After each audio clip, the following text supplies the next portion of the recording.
شاه محمود میاخیل د طالبانو له کومو دروغونو پرده پورته کړه، څنګه یې په شرمونو وشرمول.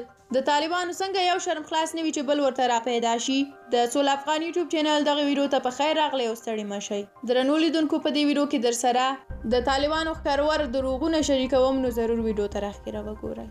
شاه محمود میاخیل لیکلي دي طالبانو به مخکې هم کله چې ځانمرګي حملې په جوماتونو، ښوونځیو، ودونو، جنازو، هوټلونو او ښارونو کې وکړې، علما، سوداګر، ډاکټران، انجینران، ژورنالیستان، تعلیم یافته او حتی عادي کسان به یې ووژل. سړکونه، روغتونونه، ښوونځي او نور تاسیسات به یې تخریب کړل. خو بیا به یې ویلي چې دا دوی نه دي کړي، حکومت او خارجانو دا کارونه کړي دي. اکثره رسنیو به هم نیکټهیداره طالبان دعوت کړل چې د حکومت پر ضد بخاري ووهي. اوس د خلکو سترګو ته طالبان خاورې شیندي چې هیڅوک دوی نه دي وژلي، نه بې عزته کړي دي، نه یې مجبور کړي چې وطن پرېږدي، نه یې د پنجاب په خوښه نظام رنګ کړی او نه لوږه شته، نه په روغتونونو کې هره ورځ په سلګونه ماشومان او ښځې مري، نه په سرای شهزاده، پل خشتي جومات، کندهار، ننګرهار، کندوز او نورو سیمو کې چاودنې شوي دي، نه اختطافونه او جنایي پیښې شته، نه د بیان په ازادۍ او د فیسبوک په پوسټونو څوک وژل شوي او شکنجه شوي، نه د متوسطو او لیسو ښوونځي د نجونو پر وړاندې تړل شوي دي، نه د پوهنتونونو او ښوونځیو کیفیت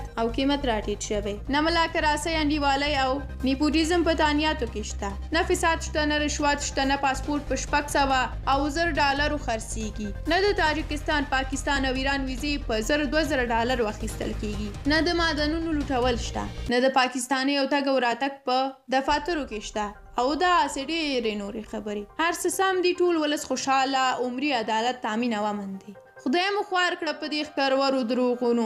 دا ویډیوګانې د عبدالله حقاني، د ښاروالانو فساد، د شرابو د بوتلو پاکستان ته د سلاو قاچاق، شکنجو او صحرایي محکمو چې د دوی لاندیوالانو لخوا نشر شوي، ټول دروغ دي. بیا د دوی دا سپین سترګي رسمي ویاندویان او مشران د افغانانو او نړیوالو سترګو ته خاورې شیندي، دا واقعیتونه ردوي او وایي چې هیڅ ظلم نه دی شوی او هر څه سم روان دي. د دوی دا ښکرورو دروغونو ته دا شعر ډالی وي چې گویم از بگت بازان زمانه که حمایل در بغل و بر سر امامه. د دروغجنو په تخر کې حمایل شریف نیولی، پټکۍ یې په سر کړي او فکر کوي چې لیسنس د دروغ ویلو لري، چې هر څومره ښکرور دروغ ووایي خلک پرې نه پوهیږي. زر مو شمه داسې نه ده، دا معلوماتي نړۍ ده. د دوی دروغ ډېر ژر ثابت کېدلی شي. متاسفانه د دوی دا دومره ډېر دروغونه آخر حد ته رسېدلي دي چې وایي دوی ته د جنت نه کباب او پسونه هم راځي. د انټرکنټیننټال حمله رسول الله صلی الله علیه وسلم رهبري کوله او داسې ډېر نور ملي ارزښتونو خو ورته اهمیت نه درلوده، خو اوس یې د اسلامي او دیني مقدساتو توهین او په پیغمبر صلی الله علیه وسلم دروغ ویل هم پیل کړي دي.